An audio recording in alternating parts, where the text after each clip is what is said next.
What's up, everybody? This is Jay Wicker with Small Business Stand Up, and I have one of our phenomenal entrepreneurs here. You guys know her. She is from Shaping Solution Podcast, also from Small Business Stand Up Podcast, but she also is the owner, CEO of DCDR Solutions, and her name is Danielle MacArthur. What's going on, Miss Danielle? What's going on, Jay? The host with the most.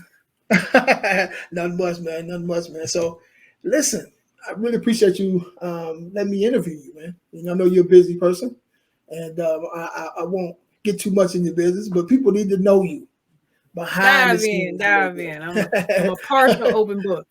Okay, cool. So let's start from beginning. So, where are you from? Where are you originally from? So, born and raised Cleveland, Ohio. That's where I come from. That is a city that I love from a distance. So born and raised in Cleveland, Ohio. I spent about 11 years in Columbus, Ohio, because when I graduated from high school, I graduated from East Tech High School. Anybody from Cleveland knows. It's a lovely little high school and smack dab in the middle of the hood. But graduated valedictorian of East Tech High School, class of 2003. Went on to Ohio State. I had a pretty much a full scholarship to Ohio State. Hold on a second. We'll jump into all that. We'll jump into all that. You got Miss Ashley say, "What's up with you?" I know, Cleveland East Tech, stand up. Yes. Absolutely. So, okay, listen, I'm from Michigan, so us Michiganders, we didn't really like you guys over there. You know what I'm saying? And look, and Michigan is what makes Cleveland better, because that's what we're not Detroit. That's the Cleveland thing. That's just wrong. Just wrong. Sorry. No, it's all good. It's all good. But I mean, you guys have a really get rich or die trying type of mentality, right? It's a lot of grimy stuff goes on there, but it's a lot of people out there trying to get it. You know what I'm saying? Yeah. So salute to Ohio, man. My boy David Chappelle out that way still. He didn't go to Hollywood. He went to Hollywood, but he came back.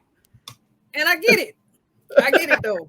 And I think that's why I'm comfortable in Alabama. Look, because I tell everybody, if you've never been to Alabama, Ohio's like Alabama. If you've ever been to Ohio, it's got some big cities, but the minute you lead in big cities, it's like the country. And so when I came down to Alabama, I'm in Birmingham right now, and it was just like, this reminded me of Ohio. Like, you lead the city, you in the country.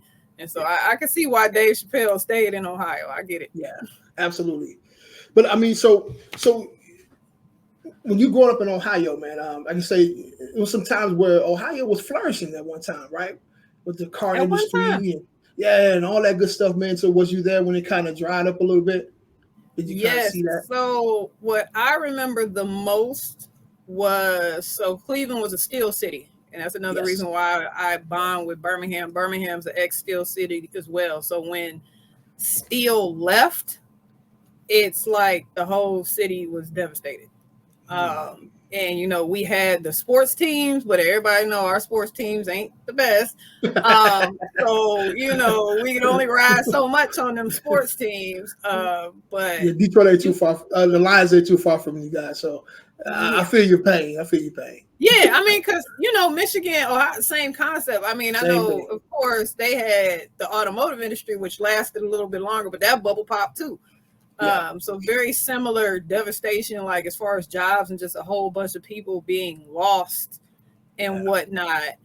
But that is kind of what led me into where I had my formal career in a corporate environment, where I found food manufacturing, which it was amazing to me when I got into food manufacturing, like the potential, because it was the same as like steel and automotive. I mean, manufacturing,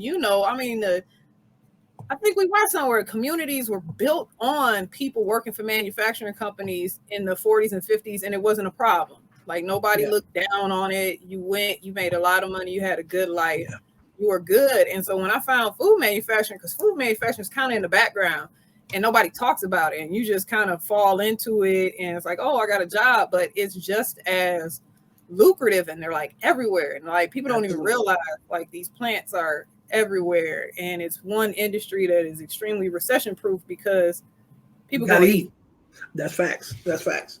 Yep. Wow. You never really thought about it like that, man. I think probably the average person don't think about it like that. They don't. And You I know? mean, because I survived the 2008 recession. I actually was working 7 days a week damn near back in '08 when everybody was struggling during the pandemic. We literally maybe slowed down for a week and then kicked right back up, not full production, but we were pretty close to it. So it's like, people don't know, you know, everybody put the focus on nurses, and we're never going to take away that from nurses, but there were a lot of frontline workers out there that were going every single day during the pandemic, working hard, trying to keep that, you know, normal there as much as we could. So what year did you leave out of Ohio? I left Ohio. It will be 7 years in November. Okay, so you was there when the neighbor got took off the hood. The neighbor, it just became hood. Like they say, neighborhood. It's no longer the neighbor with the hood. It's just the hood, right? It's just that's the first time I've heard that. Yeah, when the neighbor got took off the hood. The neighbor got took off the hood. But because I remember years ago when I was coming up, I remember knowing everybody on my block. You know what I'm saying? You knew the older lady up the street. You knew her daughter's in college or whatever the case is. You knew to take her, make sure she got her groceries or whatever the case is. But now you don't even know who your next door neighbor, even if you're living in an apartment complex. And see, that's crazy because so that's interesting. I never grew up like that because we moved so much. And so we moved like every 2 to 3 years. And so we never really did that whole, I know everybody in the neighborhood thing, or, you know, we would know who was next to us. Yeah. But aside from that, when you move around a lot, you really don't get that. Yeah. Okay. So for you packing up and heading to Birmingham, that was just like, that's like another day for you. That wasn't it was, so for me, it goes a lot into, you have to realize what's good for you.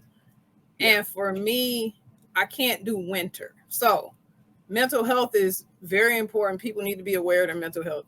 For me, I have seasonal affective disorder. So I'm self-diagnosing. I'll put it out there, but okay. You say seasonal. When you notice, so seasonal affective disorder is when you lose your productivity in the wintertime because you have reduced sunlight hours. It's gray. It's miserable. It just takes a lot more effort to do simple things. You know, you live up north. When it snows, you still go to work. When it's ice, you still go to work. When it's raining, you still go to work. And you got to add time. You know, you got to go pick your car out. You got to go shovel your car out. And it just, all of that adds up. And I got to the point where it was affecting me and my mental health. And I had to get out of Ohio. And anybody that knows me, it was not an easy decision because I took my kids away from their fathers, but they understood. It's like, I can't be a good mom if I'm depressed all the time. So, you know, I've never heard that before. So, wow, that's amazing, man. I wonder if more people probably suffer from that than didn't realize, right? Yeah, and I didn't even realize how much of a difference it was until I got down to Birmingham, and it's like, oh man, the sun's out. Check that out. Wow. Oh, the sun is actually there. Like, please, trust me. I still mess with my friends every time I go back to Ohio because it's like I'll have maybe one sunny day or maybe 2 sunny days, but by the time, if I'm there for more than 3 days, it gets gray. And I'm sure it's the same in Detroit and Michigan and all that area where it's just gray. It's not even raining. It's just gray. It's as if something is over the city. Or the exactly. State. Yeah, I get it. It wears on you, especially because I escaped for a very brief period of time back. I can't even remember the year, and lived in Florida for a very short period of time. And that was the first time I realized, hey, the sun exists and it's nice. And it just makes you feel better. Yeah. But it's not forever. That is something, man. I'm going to have to talk to my wife about that because I know for years, though, I've been thinking about moving back to Michigan. My wife is like, she's not having it. You know what I'm saying? No. You can, and I understand definitely you can feel that too, because in certain part of the city that we lived in, on certain parts it was really really dark. Yes. But when you go on the other side, it gets really bright for some reason. You know what I'm saying? So I know exactly what you're saying. That makes sense. That makes sense. Wow, I gotta look that up, man. I gotta look that up. Yes. So okay, so you going through some different things, man. You say, you know what, I got to get out of here. So did you visit where you was going first, or you just packed up and say I'm out? No, so it happened. It was pretty crazy because I was not. This is when I'm still in manufacturing world, and what happened was I was not happy where I was. They had moved me over a department that I did not want to be over, and it was just one of those things where it starts wearing on you.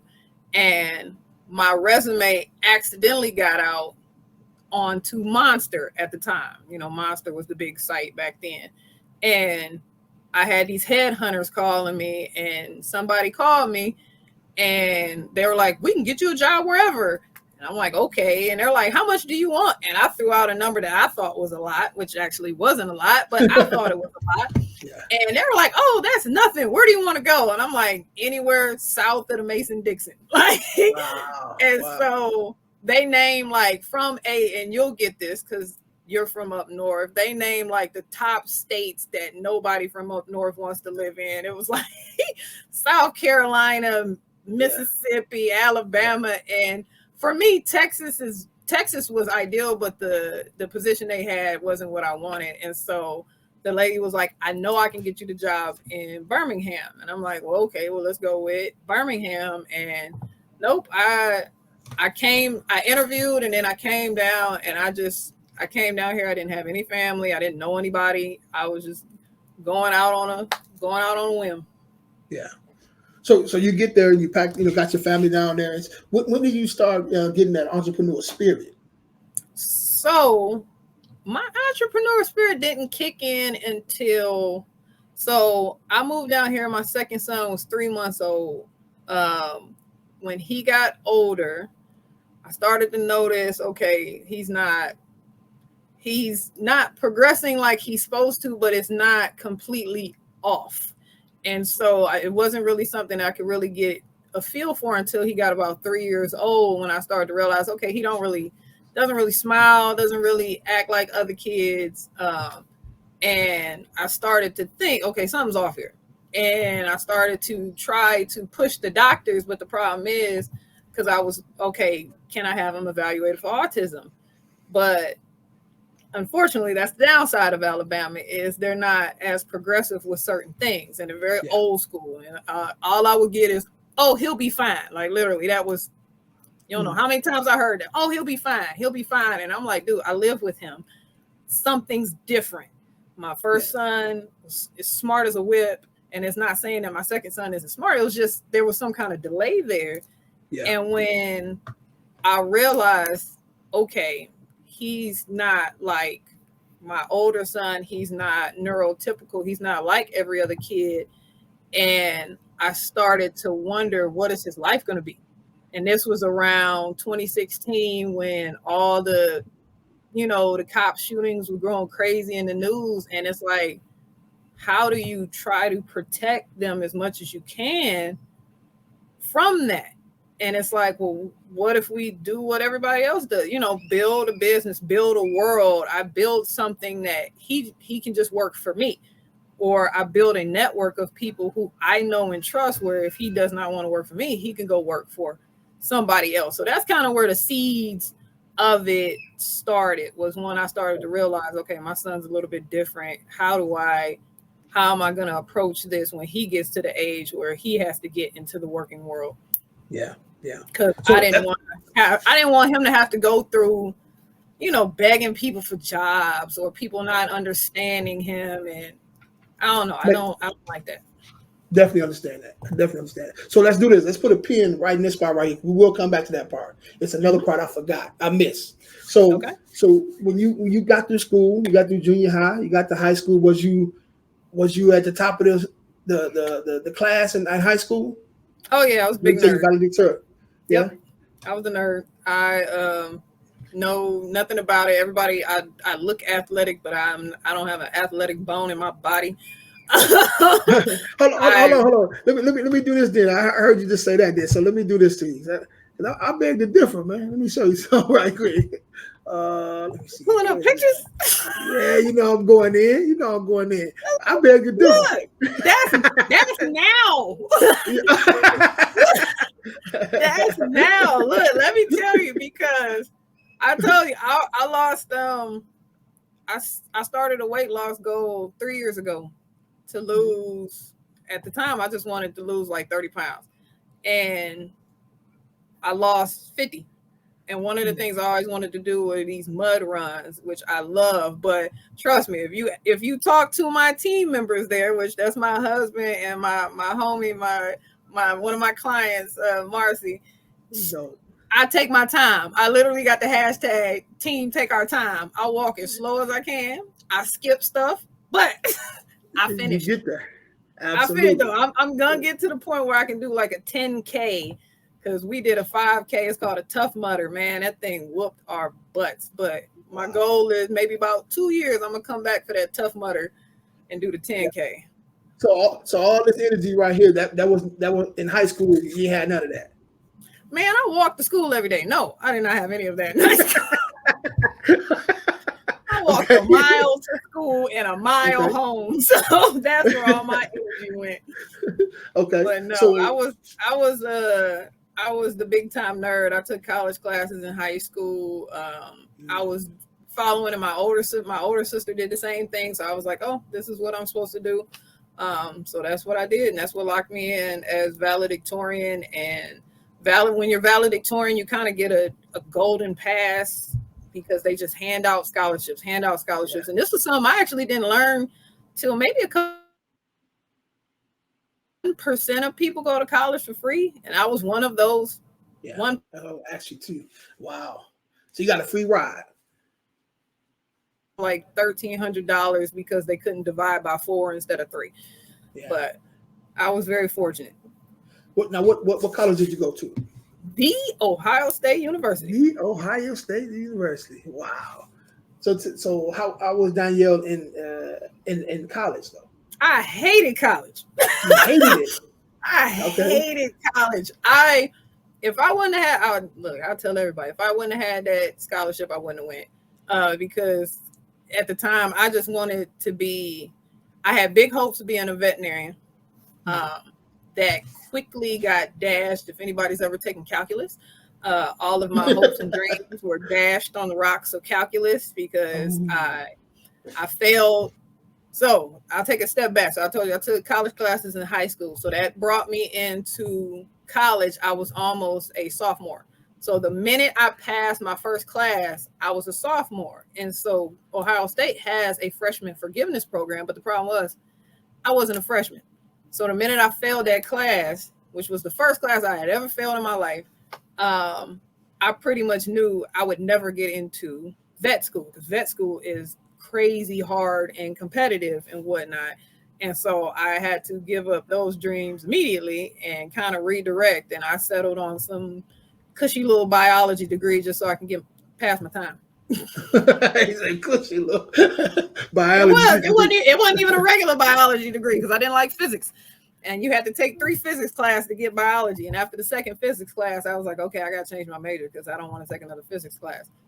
And it's funny, because I love physics now, but don't ask me to calculate anything. That's my problem. Yeah. Now you did graduate. So did you graduate high in your class?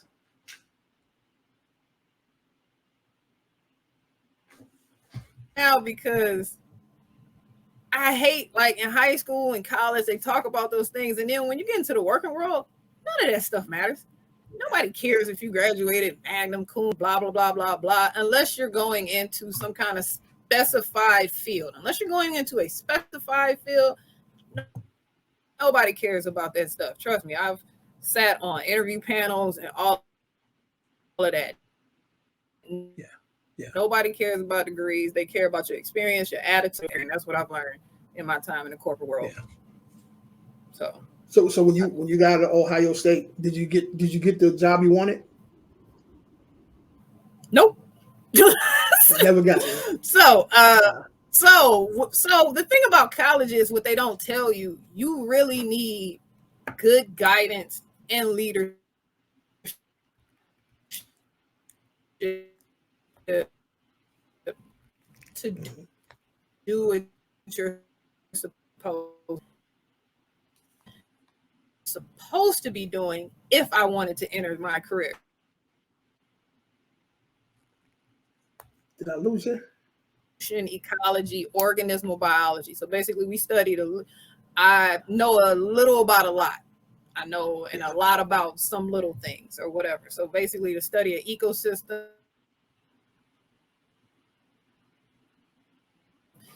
And so usually that feeds into the EPA, working for some kind of parks or regs or doing some kind of hippy dippy.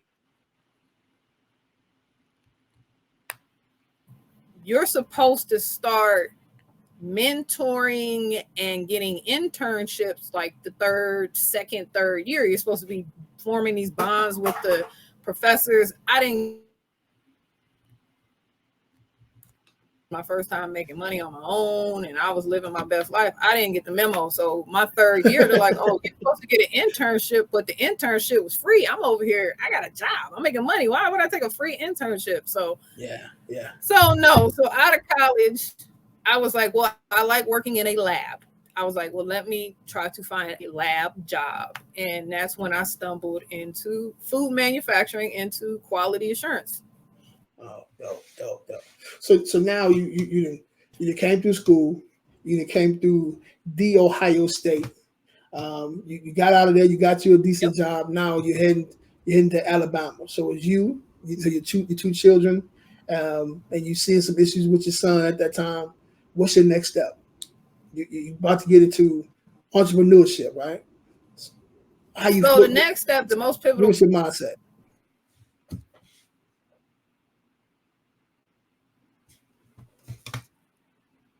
Did we lose you? He's the one that really helped me see the vision, because I had somebody who kind of helped push me up in my one who was like, we got to get out of here. I'm like, Shawshank, we got to get out of here. Like, and just put the seeds in and really, and the first time that made it click for me, I could do basic math all day, every day. I can multiply, I can run numbers real quick, very, business math, simple business math. And our first idea was actually home inspections, because we had just bought a house, right? And new real estate, and I'm looking at this person doing this home inspection, and I'm like, I know I can do this. Yes. Because, and I say that because in my professional career, we do facility audits, which are almost the exact same thing as when you work in quality assurance. Your responsibility is make sure that the whole manufacturing facility is up to food safety standards. The walls aren't falling down. Like, there's a lot of things that you're supposed to, mentally check off as you walk through that place every day to make sure you're not going to hurt anybody or get anybody sick. And so that's why when we saw this, and it was like, wait a second. And then we ran the numbers. And I'm like, all right, man, I just paid this dude $350 for nothing. Yes. Okay. Yes. And I'm not going to shout out to home inspectors. As I learned, there is a lot more that goes into it. I do see that. But at the end of the day, Jay knows there's a little clause that said, but I'm not responsible for what I did. Exactly. So he can actually go up there and look around, sign off, and say, here you go. You get that $300-something easy. That's so true. They said, well, if I didn't see it, I'm not liable for it. But I ran the math. And when I ran the math of, okay, well, how many home inspections will we have to do? Yada, yada, yada. And it was like instantly more than what we were making. It was like, okay. And then I ran the math of like, okay, well, what if we hired somebody to do this? And then it like quadrupled. And it was like, whoa, wait a second. Yeah. And it was like, okay, we gotta start putting a plan in place to escape this life. So is that your first endeavor as far as entrepreneurial spirit? That was the very first. I mean, I think as we've all talked on the podcast, everybody's had that hustle spirit. I used to flip cell phones in college. I used to sell cell phones on eBay. I've done technical writing, blog post writing for paid work. I've done lots of little stuff here and there. You know, everybody, the seeds are there, but when it really clicks and it's like, no, it's time to really put it in motion. That was the first step for me. Exactly. Yeah. I mean, when you run those numbers and you see it, man, it's like you really, really bit by the entrepreneur bug, and there's really no turning back. No. Right? No matter if you once you get bit by that bug, it's a wrap. You know, so you may go work for somebody else. You may do it for a time. You may do it for a lifetime, but you always gonna have to be like a little side hustle where you just can't let it go. And that's a good thing, I think. You know, you got to have multiple streams of income. So, but now listen. So we get to DCDR Solutions, right? I'm looking at your website right now as we're talking here. You offer a lot of different things on here. A lot of stuff I didn't really know about. so tell us a little bit about this. How did you kick this thing off, and what is it about? So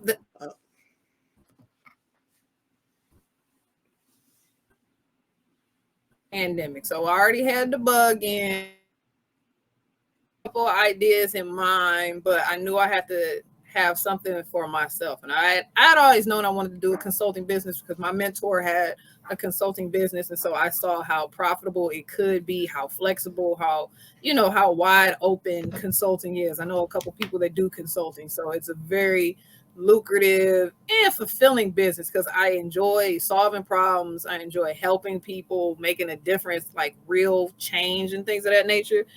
And so it started during the pandemic when they started with the checks, passing out the checks. And I think I said this in the other podcast. I saw this meme that stuck out, and it was like, get you a LLC, ... get rich. And it was meant as a joke, but it was like, really, what's the ... Because everybody, like, you had this whole kind of group of people. I call them the hustle bullies almost, where it's like, oh, you got to get an LLC and start a business. You got to get an LLC and start a business. First of all, that's not for everybody. Yeah. Second of all, it's a little bit more than that. You know that. I know that. And my thing was, who's telling these people this? Because there are people out there listening. Oh, I got to get an LLC. I got to get an LLC. But then it's like, okay, what do you do after you get the LLC?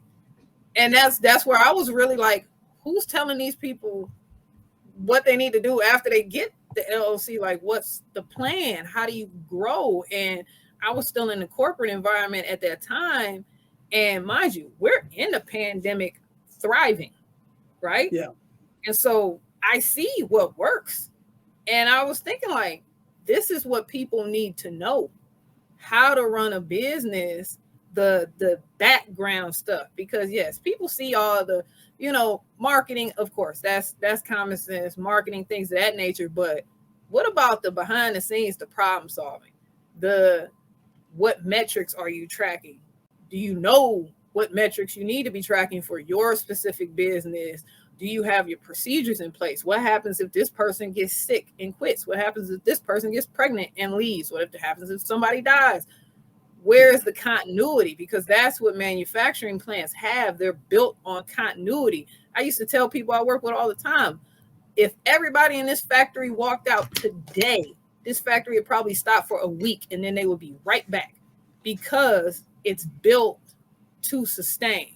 So systems. It's built to Absolutely. sustain.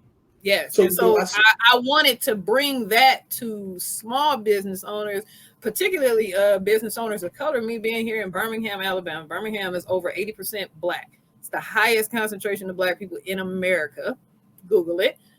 And it's very inspiring to see it. But at the same time, it's also, I want to make sure that they're good and have those systems, because I know you know it. How many times you done had that restaurant that you love going to and then it's closed?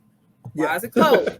Because only Auntie Gigi knows how to make the chicken good, and when cousin Ron is there, the chicken ain't as good because they don't have the processes and things in place to sustain. That's very important. So basically, in that, right in between there, you found a way that you can squeeze in there and become entrepreneurs and affect your community. Yes. right? In a positive way. Using all the skills that I have gained in my 15 years in the manufacturing world, because I mean, people, like you said, you don't even know how many manufacturing plants are out there, but guess what? That's like next to trucking, which I know you're familiar with how critical trucking is in America, but where are the trucks going to and from? Exactly. Manufacturing plants. That's so true. So true. But so bringing those concepts to the people, because these are foundational concepts. They're based off of Japanese methodologies that were formed in automotive, which everybody knows. If anybody knows anything about automotive industry, that is like the top tier standard of manufacturing. How do you produce that many cars that fast? Is because you have to have so many processes in place to make sure you're moving and progressing through the process. Successful people have that. Unsuccessful people don't, right? Exactly. So you look at anybody who's out there looking at listening to us right now, who are aspiring entrepreneurs. You have to do exactly what she just did, right? She see in the market where there is a hole, and you fill the hole. Yes. Right. You have an influx at this time. Well, I will say always. It's gonna be like to the end of the system or whatever. You have new people growing up every day getting those LLCs, right? And they may have a great idea, but they don't have any structure. Yes. So you figure out a way to you listen. You need everything that you have. You definitely need that too, but you also need this to be successful, right? Yes. So I'm looking at your website right now. It says virtual coaching. Break that down. What is virtual coaching? So virtual coaching was an option. So when I'm working with somebody, I'm very rooted in root cause analysis. That's what it's called, problem solving, because people need to develop those skills so they can solve problems on their own. So they're not overwhelmed when things go wrong or go bad. And so it's working with that individual to talk through issues. Okay, I have this problem. All right, let's break this problem down, put a fix in place so that we reduce the likelihood of this problem reoccurring, and then we move on to the next problem. Because there's always going to be problems. That's the beauty of consulting. There's always going to be problems. So you tackle one problem at a time, but I also focus on like teaching those skill sets on asking the right questions. I got a phrase I lovingly say all the time: make it make sense. Ask questions until it makes sense. Because sometimes people are scared to ask or don't ask enough questions about a situation, especially when it comes to conditions, until it makes sense to you, until it's comfortable to you. Don't just, okay, nah, don't do that. No, that's the kind of stuff they do with these doctors, right? You go to the doctor's office and hey, you have any more questions? No, I got more questions, but you need to ask the questions. You know what I'm saying? Trust me, I do that with my mom. We'll be in there and it get crickets, and it's like you hit them questions you was asking me. Now, yes, that's so true. Black people ask questions, please. Yeah. So here's another one here. Business health tracker. What is that? Yes. So that is one of the things that I adopted from the manufacturing field. So they actually, or at least the company that I work for, everybody hears about a business plan, right? They broke that business plan up for every single department. And for every year, it would be reevaluated and it would be checked every week, every month. And so when I work with somebody who wants a business health tracker, that's when we determine, okay, what KPIs are you tracking? So like real quick, I'll use credit repair, for example. All right, how many clients did you onboard this week? This month. And that's one of your KPIs. If you have to have a minimum of this many clients, okay, that's what you're tracking.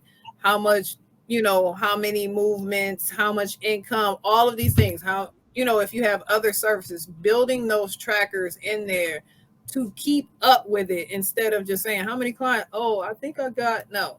You need to be aware of all the things that are generating you income and making your business go. And it's not always about income. It could be costs. monitoring the cost of one of your key things, or identifying, okay, I'm checking in my VA. It's not always monetary things. It could be check-ins to make sure, okay, you got customer service matters not only outside of your company, but inside of your company.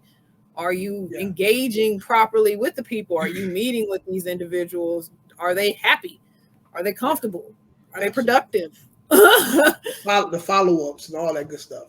Yes, but working with individuals and determining things that they should be tracking on a regular basis for their specific business, because it's not always the same for everybody.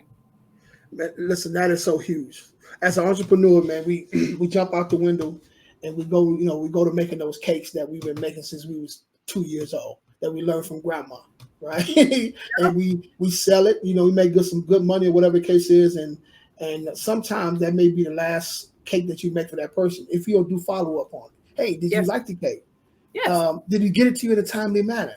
Was it pretty when you got it? How can I help you? Do you know anybody else that got something else that's coming up that I maybe could be of service to?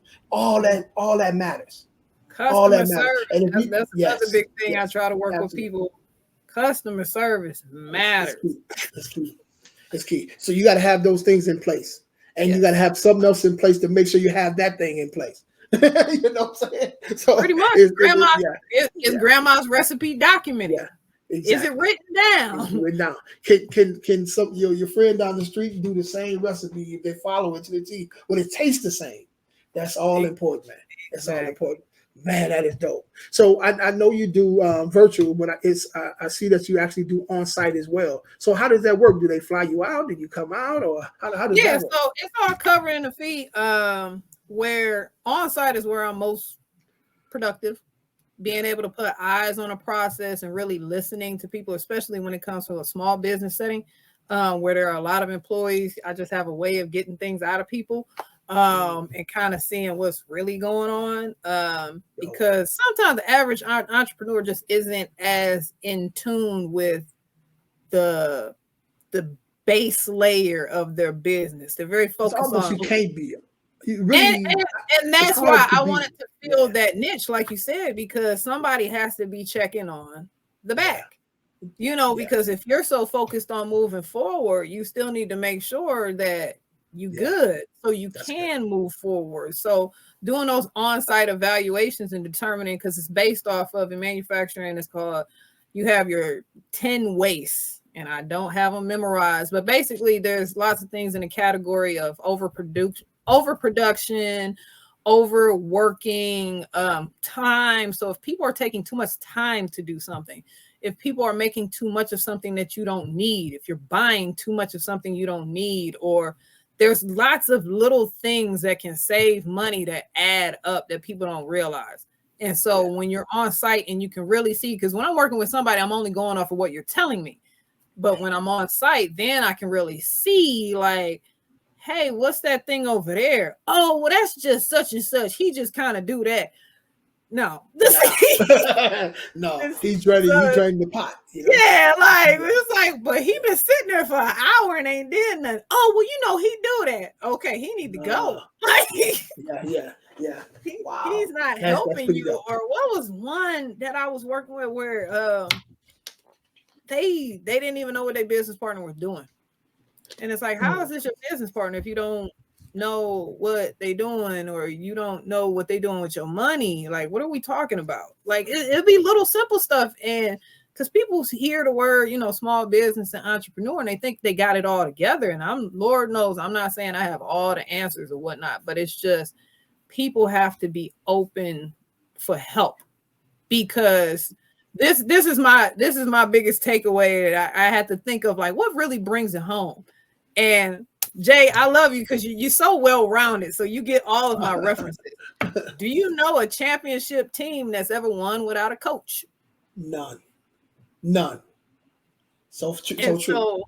So that's why I was like, we got to bring the concept of business coaching, because that's the whole concept. We're here to help you win. We're not here to do the job for you. We're here to call out the plays. Hey, I think you need to do this. This is a good move. We call the plays, help you execute the plays, remove the obstacles so that you can execute the play and win the game. You sound just like me. I say that just like that every single time. Listen, man, listen. If big business does this, right, they doing it for a reason.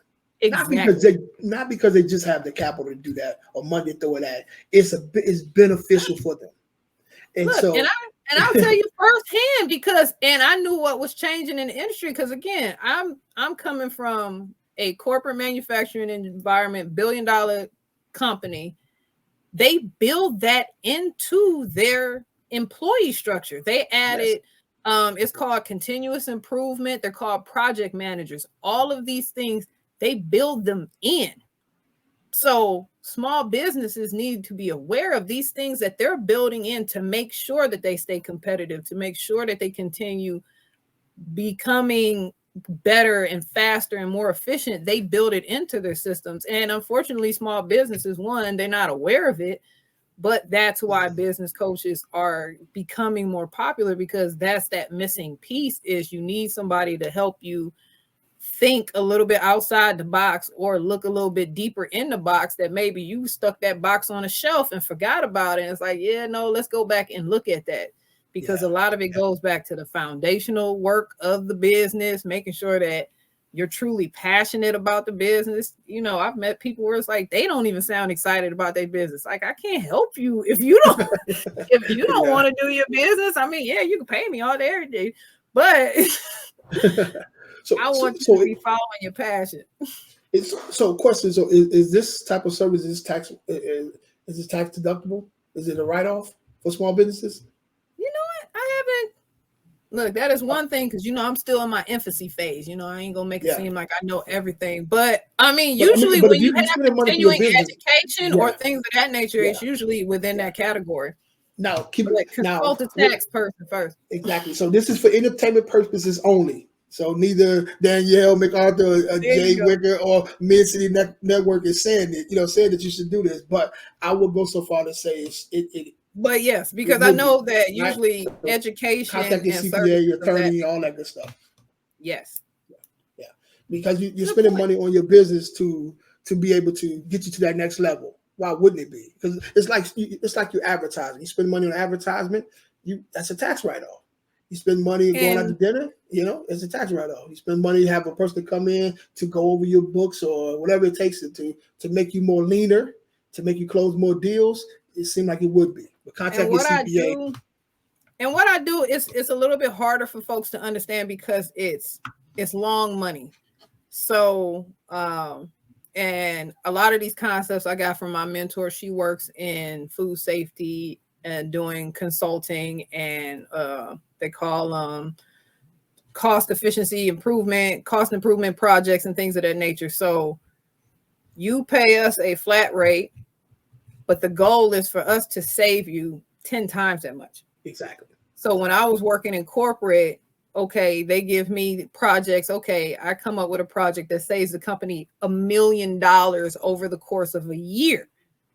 So over the course of the year, this is where we'll get. And that's the same concept here, where it's like, if I come into an existing small business and it's like, yes, you're paying the upfront fee, but the whole purpose is for us to reduce the activities that are wasting time and wasting money so that you get that money back 2-3 months down the line. Easy. Yeah. But it's just that initial investment. And I know a lot of people have trouble with initial investment. That's why I have levels, whether it's just a short one-time call where we troubleshoot or like a 1 week where it's like, okay, we just work on one problem and solve it, or it's full-blown 4 weeks or 1 week on site and we really creating templates and all kind of tools and whatnot to use for that business, or finding tools, because that's another key thing that I do is a lot of research. I'm very good at finding solutions to problems because, like you said, you're a business owner, you're focused on going to get the bag. You don't always have time to sit and really research all the things because it takes time. Everything takes time, and time is money. Yeah. But hiring a resource to do a lot of that digging, and a resource that you trust, that is knowledgeable and very open-minded, and just there's nothing I don't think is possible. And so, you work with some people and they're like, oh, no, you can't do it. No, there is no, oh, no, you can't do it. I'm going to say, okay, how do we do it? Let's figure out how we do it. Exactly. Look, I would go so far to say that all business owners, big or small, know they need a person like you. All of them do. So now you have to weigh out, do they think the money is the amount of money that it will cost to bring a person like you in on the project? Is it something that they should do, or whatever the case is? And I would go so far to say, if a person is asking you what your fee is, they plan. Because if this is your business, this is something that you're going to pass down to your, hopefully, generations, right? Or at least to your kids, or whatever the case is. Whether it costs, $50,000, if you know you need it, it's going to benefit you, because there's some things that you're not doing in your business. Like, I know some things I'm not doing in my business. $50,000 yet, but when I do, I don't want to hear nothing. But I'm just saying, though, so we all know that. We definitely all know that. So listen, you got to calculate that, man. When you're putting in you're selling your services to different people, put that little extra on or whatever, so you can be able to really afford to bring that on. It's beneficial, guys. It's definitely beneficial. And to put it into perspective, I'm sure every entrepreneur, how many courses have you bought? How many books have you bought? How many little stupid Instagram ads have you clicked on thinking it'll help your business, but you don't actually do it? Because that was the other thing. When it comes to coaching is we're focusing on let's do it. I'm not here to talk about it. We're not here to, talk about the theories and everything behind. Like, no, you got a problem. We're going to solve it. We're going to knock it out. We're going to move on to the next one. That's the goal. We're not here to talk about it. We're not here to think about it. So like that's that value, which I know how many conferences have you been to? How many, networking things have you been to? So the money's there, and it's all about value. And for everybody, it's all about the right time as well. So yeah, that's true. DCD, y'all solutions definitely is what that is, man. So let me ask you a question. So you have a lot going on, right? You in the exercising in the mud, running and things. You got the little ones. You got the cat. You got your husband. Yeah, I know, right? You move to Alabama. So what do you do for fun? Glad you asked. No, I have an amazingly large passion for gardening, actually. So I'm a first-time homeowner, first-generation homeowner. And the house that I bought here in Birmingham, I actually love this house. I know, obviously, you're in real estate business. You take advantage of people that love to move back and forth. I have no intention of moving from this house. This house will only have one owner. It's a lot of the original layout. I just love it. I'm only on a third of an acre, but it was already kind of had what'd you say? You said only on a third of an acre. I'm in Alabama, man. People got acres here. I get it. Like in Texas, you be lucky. They got zero lots around here. You go outside your back door, you in somebody else's back door. I know. That's why I would never live in $500,000 homes like that sometimes. Yeah, no, I can't do that. But no, so I've actually my pastime is I've been doing a lot of the landscaping around my house. I really want to turn it into just a nice little mini botanical gardens, and that's what I got a personal TikTok page where I'm tracking all of that. But that is my hobby and my passion is planting stuff and getting in the dirt, hand pulling weeds, doing all kind of non-traditional Black girl stuff. That's your Zen moment, though. We all need that. Oh man, yes. Get about the world, man. So entrepreneurs, we have this thing, but we think we should be hustling 24 hours a day, 7 days a week. Right? Hustle is not forever.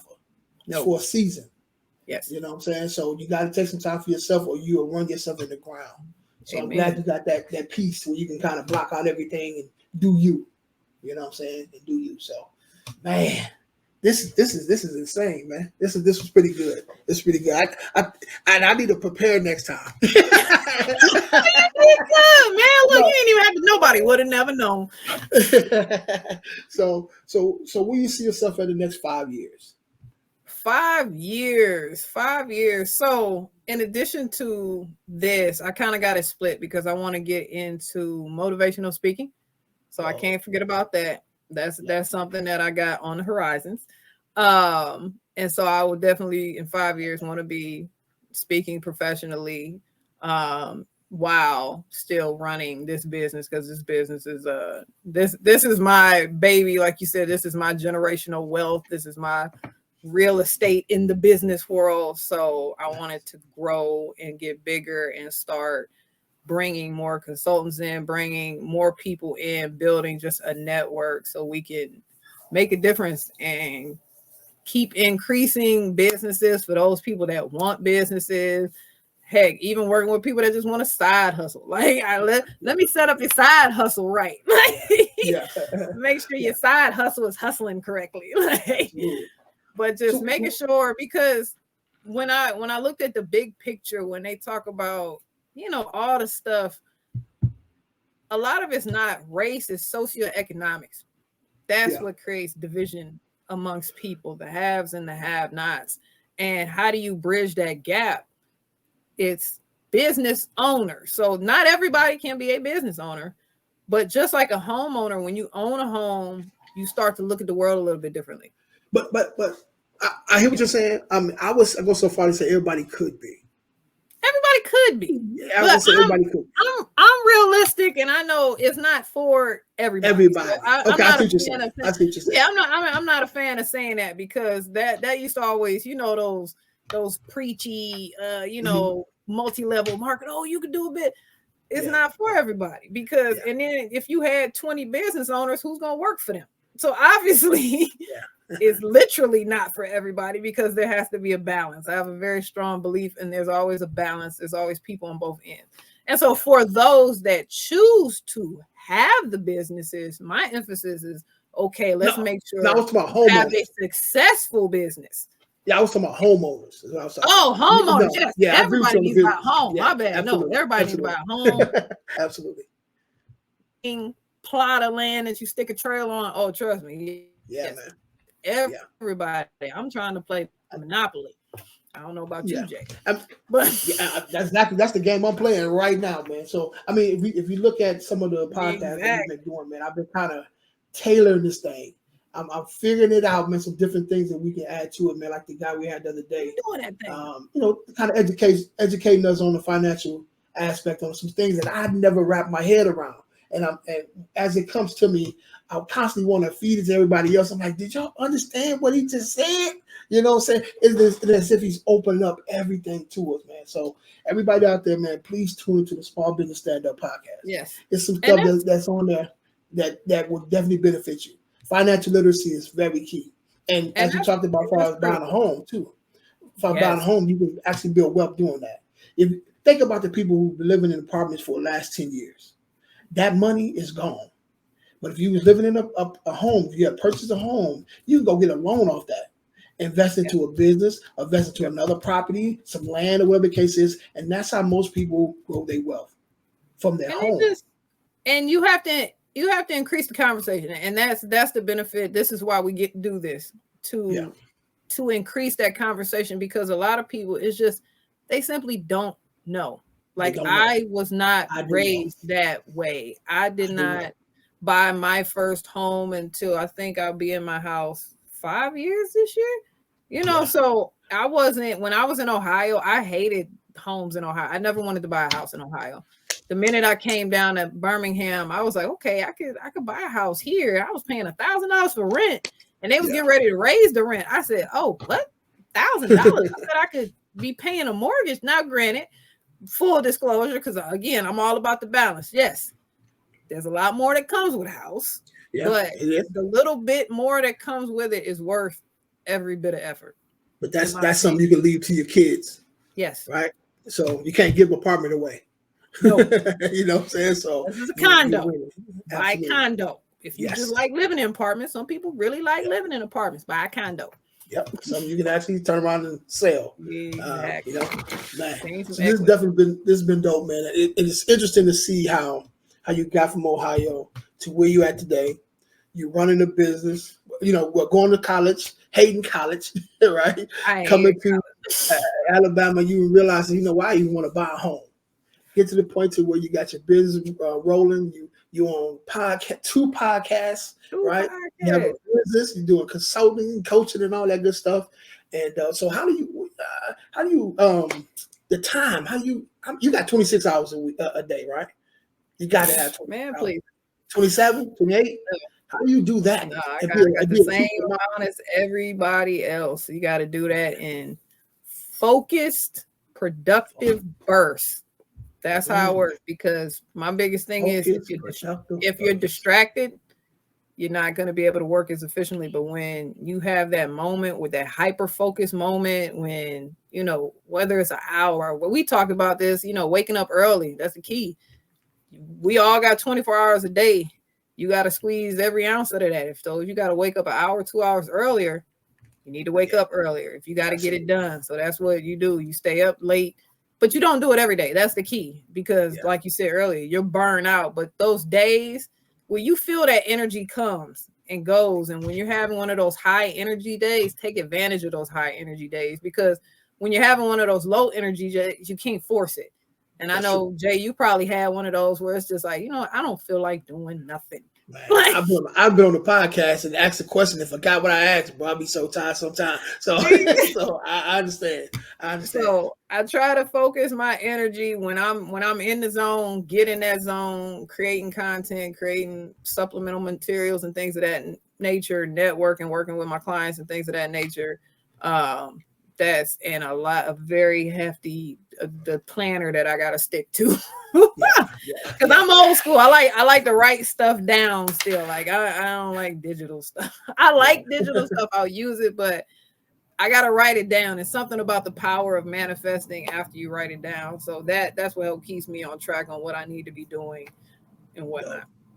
Dope. Now you right now talking to the 12th grader you. 12th grader me. Oh, what are you telling yourself? Look, man, see, you kind of asked that question. That's a tricky. Right now, you're talking to the 12th grader you. What are you telling yourself?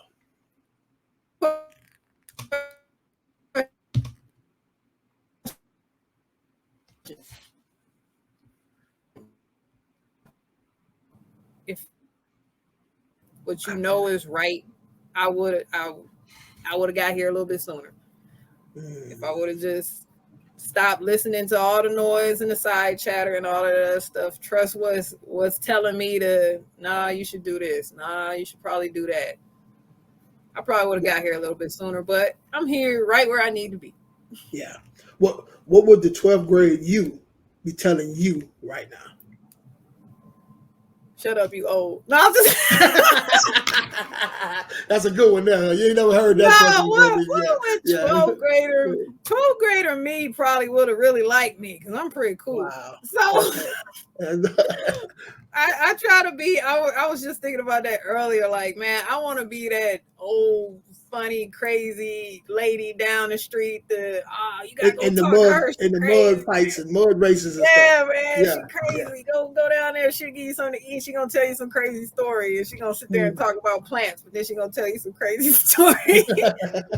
So I hope 12th grade me. I was pretty calm in 12th grade though. So I wasn't a rebel. I never had the rebel spirit for real. So I was pretty docile back then. Yeah, she would be proud of you. She would be proud of you though. Yes, absolutely. Salute to you, man. Salute to you. Thank you. I can see some big things for you. You got the mindset for this thing. Oh no, it is. Yeah, it's on the way, and I love that you let me be a party and network, and I hope I can continue to bring value to it. And we all, like they said, everybody eats, man. Everybody eats. That's my motto. That's my motto. I mean, listen, man, that'd be truly a sucker, man, that makes it to the top of the pile and forget the people who went with him, man. That's insane. I don't understand it. So, hey, listen, I really appreciate the strength to reach others up. When you see this person has potential, let me help this person. Let me help this person. Let me give this person an opportunity. That's big. Absolutely. Well, listen, thank you for your time. Man, continue to grind, man. Continue doing your thing. And guys, everybody that's on here, if you want to reach out to her, man, definitely check her out on the Small Business Stand-Up podcast, on the Shaping Solution podcast. Go to her website, DCDR Solutions. Go ahead and book her, man. Go ahead and book her right now. Go book her right now. You know what I'm saying? So, like I said, slide in the DMs professionally, please. Thank you. Yeah, only. Only. Any last words for him? Professional only. Stay positive, folks. You climb a mountain one rock at a time. Just take it one rock at a time. How can they reach you? Oh, at DCDR Solutions on the platforms, Facebook, Instagram. I think there's an _ on TikTok. I got a couple funny videos on TikTok. But that's the main thing. Contact at DCDRsolutions.com if you want to send me an email directly. Man, salute. Thank you for your time. And Michigan over Ohio all day long. No. I thought I could just put that in there real quick. I know that's right. All right, you have a great one now. Thanks for your time. All right, man. All right.